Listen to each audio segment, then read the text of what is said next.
My name is Piyush and I have done mechanical engineering from Bharati Vidyapeeth College of Engineering in 2022.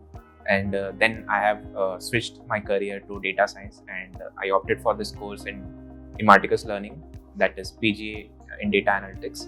And after that, I got placed in Morgan Stanley Capital International. So basically, while I was searching for various fields, this was a particular field that intrigued me, that I find it more interesting. So that's why I chose this field, like AI and data science. So before I'm a fresher.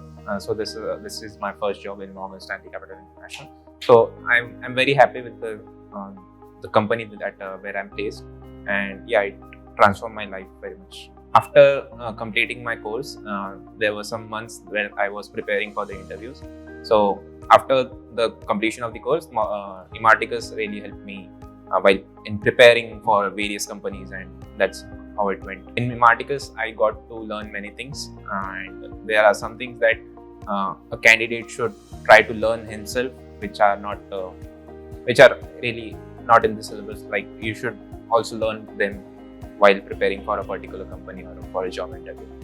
So it was a good experience for me. I would recommend this this program to other candidates as well, because it is a holistic syllabus it has. So it is a really good program.